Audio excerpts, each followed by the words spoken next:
Just ahead on American Black Journal, neoclassical piano prodigy BLKBOK is here to talk about his unique style of music and growing up in Detroit's rich music scene. Plus, we'll get the details on the Obsidian Theatre Festival opening in Detroit later this month. Stay right there. American Black Journal starts now. From Delta faucets to Behr paint, Masco Corporation is proud to deliver products that enhance the way consumers all over the world experience and enjoy their living spaces. Masco, serving Michigan communities since 1929. Support also provided by the Cynthia and Elsa Ford Fund for Journalism at Detroit PBS. DTE Foundation is a proud sponsor of Detroit PBS. Among the state's largest foundations committed to Michigan-focused giving, we support organizations that are doing exceptional work in our state. Learn more at dtefoundation.com. Also brought to you by Nissan Foundation and viewers like you. Thank you.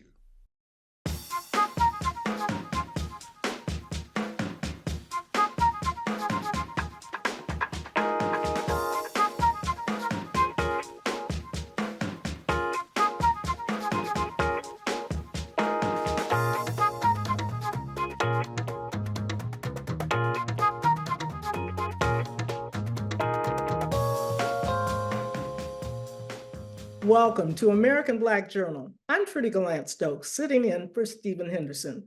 June is Black Music Month, and my first guest is a piano prodigy from Detroit who's capturing the nation's attention with his unique blend of classical and contemporary sounds. His name is Charles Wilson III, but he's known professionally as BLKBOK. Here's a sample of his music, followed by our conversation.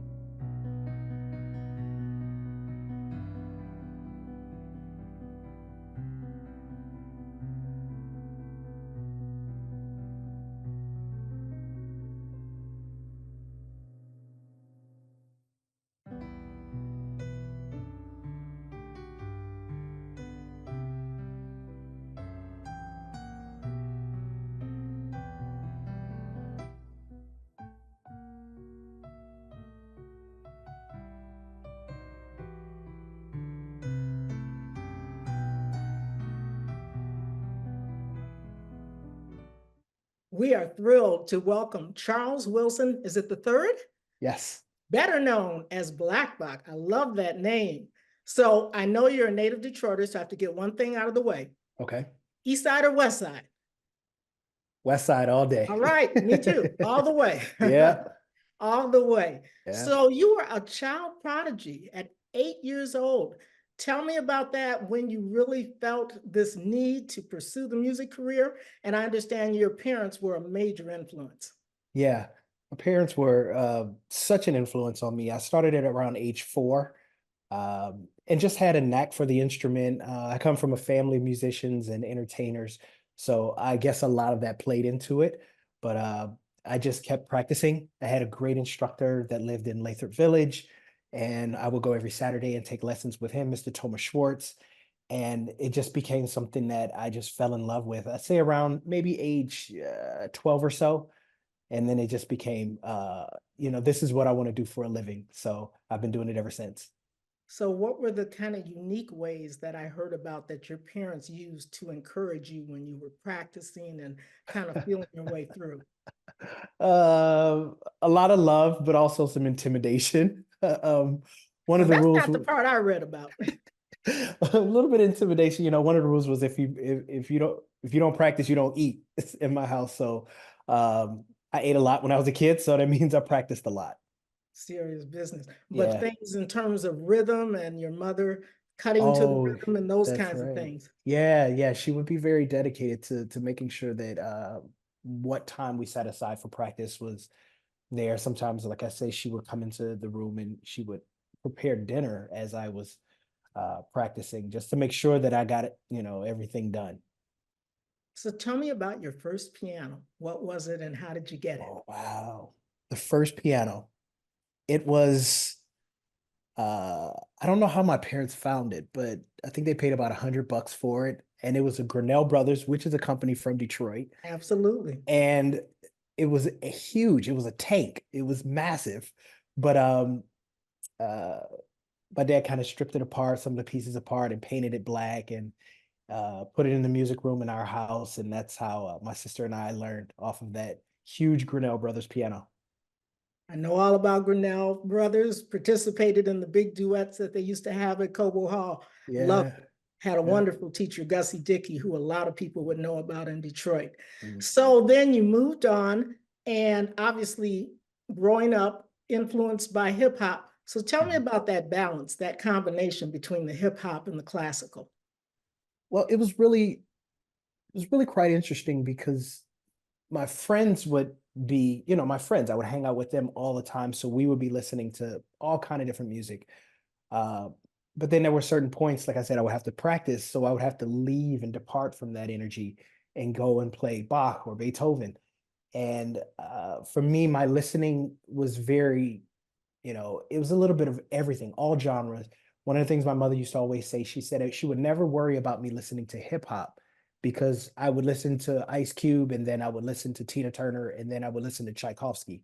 So she never worried about what I was digesting because I was digesting all of it. The whole genre. And like you Yeah, said, your name is pronounced Bach, even though you spell it B-O-K. that's right. But tell me how that is an homage. Well, it's a little bit of an homage to Johann Sebastian, who for me was one of the first major uh, uh, he shaped how we do classical music. And he was very much a renegade. But my name comes from BLK being black, which is all colors combined, which is inclusive. And then BOK is from my father's wisdom, which is everything will be okay, but you got to be okay with everything. I love it. I love Yeah. it. So how are classical music and hip hop, how are they similar and how are they different? Oh, same 12 notes, similar rhythms. Um, one is just how it's presented. One is presented in to me in a more linear form, and the other is presented very much in a rhythmic form. So you got this classical music over here, which is uh, based on kind of the harmonic melodic structure, and then you have over here hip hop, which is very much based in its rhythm, and then it's kind of coated with its harmonic and melodic structure. So they definitely have some similarities and some differences. So we had a chance to hear just a little taste of your wonderful music at the beginning of the show. You have performed with just an incredible range of performers. Talk a little bit about that. Yeah, my first tour was with Justin Timberlake, his first solo tour, and I've got a chance to tour also with Rihanna and with John Mayer and Demi Lovato and Michael Jackson Immortal, which was a game changer for me. Absolutely. So how would you describe your music and what do you want people to take in when they hear you performing? My music is storytelling, but it's creating enough of a palette so that people can create their own narrative. So for me, I believe that lyrics can sometimes get in the way, or they can kind of give you the pathway. But with my music, I'm just laying down a foundation so you can create the pathway for yourself. And it allows the mind to travel in a way. I think my music is very much a spiritual experience as well as a community experience. And it's a way to bring people together and have a dialect or a conversation that may not have been had because of um, certain maybe a certain genre of music doesn't allow you to have this type of conversation. So I believe that my music opens up the door for that. And I'm thrilled to get a chance to meet you because long ago I saw the segment that you did with Al Roker, and I remember Oh, wow. saying, I have to check this person out. This is awesome. Great. So what do you say to young people who are kind of feeling their way, whether they want to pursue music as a career or not? How does music help them along the way? For young folks, I would say that music is a way to tap into a part of you that you may not have known. Um, it's a way to identify yourself and a way to express yourself in a way that's completely different than speaking or dance, or the arts as a whole are a way to express yourself in another way. And I would say the thing that's really cool about where we are as a society is that we are very accepting of expressing yourself in peculiar or amazing but unique ways. And to me, I think that's what's really important, is that young people are able to express themselves authentically. And that's the thing that I think I represent most for young folks. Great. So how can people experience you both live as well as, streaming or social media? How can we have that experience? Well, good thing is that I'll be in Detroit soon. So go to my website and look out for that. I love coming home. I love playing shows at home. It's the crowds. There's so much amazing energy and so much warmth playing in your hometown. So look out on my website for that. Also on social media, I'm BLKBOK, spelled BLKBOK. And that's across, Instagram, TikTok, you name it, it's all the same. So as you mentioned, it's nothing like playing in your hometown, but this isn't just any hometown. We're talking about Detroit. It's So Detroit. who are your Detroit influences? Oh, well, I came up in the Detroit jazz scene. So a lot of my instructors and teachers were the masters of the time, which, Teddy Harris and Marcus Belgrave and Charles Bowles and all the guys that were the amazing jazz masters in Detroit were my instructors, and very much like other fathers or other uncles to me. So I definitely came up in a great community. There's no better place to play music than Detroit. Absolutely. Now, have you ever performed at the Detroit Jazz Fest? That's Labor Day weekend. I have as a teenager, but never as under the BLKBOK moniker. So I'm looking forward to we gotta doing make that happen. We got to make that happen. Yeah. Well, thanks again so much for sharing your philosophy. Any closing words that you'd like to share with people to inspire them to support music and enjoy music? Yeah, support your local artists. Get out and hear some music. I mean, there's so much to hear and experience. So go out and support some musicians. We're good folks. BLKBOK, thank you so much. Thank you Looking so much, forward to Trudy. seeing you and experiencing your music. Thank you, Thanks Trudy. again. All right. The Obsidian Theatre Festival is back for its 4th year. The event is scheduled for June 27th through the 30th and features 4 plays, a musical, and a cabaret fundraiser at various locations in downtown Detroit. The festival was created to uplift Black stories and storytellers. I spoke with John Sloan III, CEO and Artistic Director of GhostLight Creative Productions. We are excited to welcome an old friend of ABJ. Welcome once again, John Sloan III, and you're wearing your theater hat this time. I am. Yeah, thanks so much. It's great to be back. So exciting things coming up at the end of the month, and we've got a variety of things to talk about. But just talk about the impact and what the Obsidian, the whole theater event is. Yeah. So 2020 was a hard year for everybody, right? It was a hard year because of a pandemic, but it was also a hard year because we all had to wrestle with social justice upheavals. And for some folks, that was shining a new light on things. And for others, it was a reminder of what we deal with on a regular basis. And for me, as an artist and an activist, I wanted to figure out how to put both of those things into the same energy, right? And into the same effort. And so that's where the Obsidian Theatre Festival came from. We have been going into our 4th season, a consistent annual platform for emerging Black voices in theater and film, a place where writers know they don't have to be censored, where directors can get a shot at directing a new piece, where actors can work. And we pay and employ every year over 100 folks to be able to produce this work. We film the work. We stream the work online.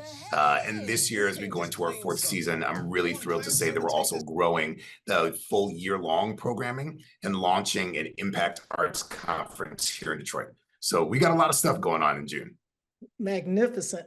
And I know in terms of the plays this year, you've got a broad range. Kind of just touch on the themes and what the plays are that are going to be presented. Yeah, we do. It's difficult, right? Because we do a blind submission process. And so we have no idea where these pieces are coming from. We remove any identifying information from the playwrights when they do their applications, just to make sure there's no bias, right, in how we're choosing and selecting these pieces. And we really have some amazing work this year. We've got a piece called The Sisters Gray, which touches on kind of topically the interesting, intense relationships between Black and Jewish communities. And we've got a piece called The Crooked Parts, which is a wonderful exploration of a relationship with a Black trans man and his mother. And then we have just a couple of hilarious pieces in Black Santa, which is this wonderful exploration of what happens when a little Black girl decides to tell her class that Santa is a Black man from Detroit.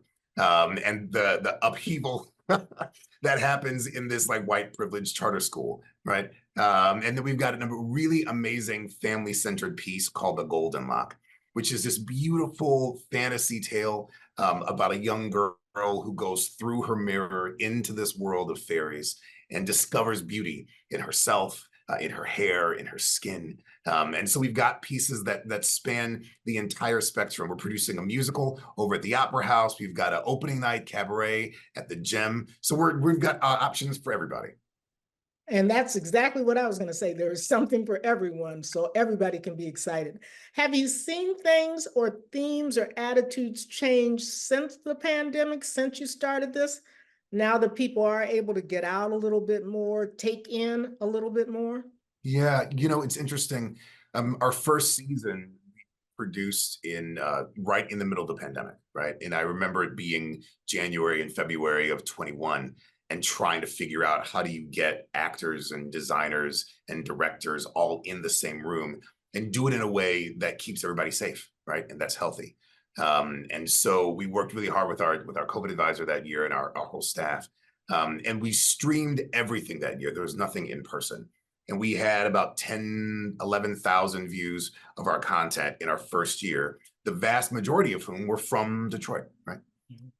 As we've grown and begun to produce in person, we've seen our in-person audiences grow. We've also seen our streaming audiences grow, but that growth has been nationwide. So while we have a strong and robust community of people in Detroit that are still going to go home and watch, like if you can't get downtown, maybe you don't want to deal with the parking, and you're sitting at home and you want to figure out how you can catch this work, we do stream everything out in the fall. But we're also seeing a great community growing, and not just in New York and LA and Chicago, but in Houston and in St. Louis and in Baltimore, of folks that really want to be able to connect and touch the work. And that's something that we're really excited about. So you're seeing that you're meeting the needs of everybody, because I think there are a lot of people that just can't wait to get out these days. And it's so nice to have that in-person interaction, but you have other people that can't get out. So 100%. you're meeting the needs of everyone. How does the community help you get the word out? I think community has become a buzzword in a lot of ways. You hear people say, oh, we need to do this for community, without ever really identifying who they're talking about. Mm-hmm. For us, we start by thinking about our community as being the Black Detroiters, the artists in this city who want to be able to have that opportunity to make their voices heard. And in that sense, we work with them. We share our work. They share their work. I'm really excited for some programming we're launching. We're launching neighborhood engagement programming over in the Live 6 neighborhood. So Fitzgerald, Bagley, Sherwood Forest. We have an installation that's going to go up over there, and it's going to be Friday, Saturday, Sunday, the next 2 weeks. And the goal with that is to continue to offer that type of artistic access, but also to say to folks, what is it you need? Right? Like, what type of work do you want to present? What type of classes and workshops do you want to see? And all that stuff is going to go up and start when we launch the Impact Arts Conference at Wayne State. And the goal for all of that is to make sure that we're not thinking of ourselves as being separate and apart from the community, but that we're all tied together. So go ahead. Oh, no, I was just going to say, so that Impact Arts Festival is before the performances actually start. Yeah, June is a busy month for us, man. We're doing a lot. So we have our installation over at Live 6 called Our Stories on Stage. And that's going to be a collection of images and moving pictures from previous seasons. Then we've got the Detroit Impact Arts Conference that is going to be at Wayne State in the McGregor Building. And that's going to be that Monday, Tuesday, Wednesday. So June 24th, 25th, and 26th. And then starting on the 27th is when we kick off the festival downtown for the 27th through the 30th. Exciting. So Right. tell me about the playwrights. Have you seen Yeah. that change over time? Age range, number of people who applied, once the word gets out, I'm sure, like you said, this is a platform that's not judgmental, not subject to censorship. So I would think that there'd be a lot of people that want to jump at this. We get over 125 submissions every year for this type of a festival. And that's a good amount based upon our size. Remember, we're only 4 years old, right? We're toddlers. And so as we're growing, we're seeing more and more folks come. And the one thing I do want to impress upon everybody is this is a Detroit-centered project. And so 80% of the people that are from that are from our work that we center in our company are Detroiters, are Black Detroiters. And that's really, really important to us. We're also seeing the types of stories shift, right? And being a writer is an interesting prospect. You start writing a piece in 2020 and it takes you a year or two to get it up. And now it's 2022, 2023, and the world has changed around you. And so we're seeing these pieces that are reflective of that. We're seeing these pieces that speak to the current politics that are happening around us, whether that is overseas, whether that's right here, whether that's the politic of next door neighbors that might be from different backgrounds and how they relate to each other and how they communicate. And we're seeing all of our artists really being involved. Something that I'm really, really proud of is the fact that our playwrights get to have conversation with the directors, with the actors. And for a lot of these writers, this is one of the first times they've seen their pieces up on a stage. And that's a huge value. Exactly. And what does that say to young people in the community when they start to see that and understand that there are opportunities for them out there? When I was younger, I was blessed to have two parents that are educators and a mother and an auntie that are music teachers. And so I had access, right, to a whole lot of work, a whole lot of cultural experiences that I assumed were standard. I figured everybody has access to this, right? And unfortunately, not necessarily. Yeah. And DPSCD does what they can. Organizations like Mosaic Youth Theater or Matrix, they do what we can. We're also doing our best to provide that platform. And so one of the things that we really want to do is make sure that young people, young artists, and also emerging artists of any age, there's some 35, 45, 55-year-olds that want to shift careers and start something new and always wanted to get into this, right? So we want to make sure that they have an understanding of what that career path can look like. So last 30 seconds, just recap the exact activities that are coming up and quickly the dates, because there's all kinds of opportunities and I'm sure they can go to your website as well. 100%. If they go to obsidianfest.org, they can find out everything about the festival. If they go to ghostlight.art, ghostlight.art, they can find everything else out about all of our youth programming. So that's June 14th through the 22nd at Live 6 for Our Stories on Stage, the installation, the Detroit Impact Arts Conference, June 24th through the 26th at Wayne State University, and the Obsidian Theatre Festival, June 27th through the 30th, downtown Detroit. Exciting times ahead this month. Thanks so much, John, for joining us. Good to have you on the show again, and we're looking forward to all those performances. Thanks so much, Trudy. Hope to see you there. That's going to do it for this week. You can find out more about our guest at AmericanBlackJournal.org. Plus, connect with us anytime on social media. We're going to leave you now with more of Black Box Performance. Take care, and we'll see you next time.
From Delta faucets to Behr paint, Masco Corporation is proud to deliver products that enhance the way consumers all over the world experience and enjoy their living spaces. Masco, serving Michigan communities since 1929. Support also provided by the Cynthia and Elsa Ford Fund for Journalism at Detroit PBS. DTE Foundation is a proud sponsor of Detroit PBS. Among the state's largest foundations committed to Michigan-focused giving, we support organizations that are doing exceptional work in our state. Learn more at dtefoundation.com.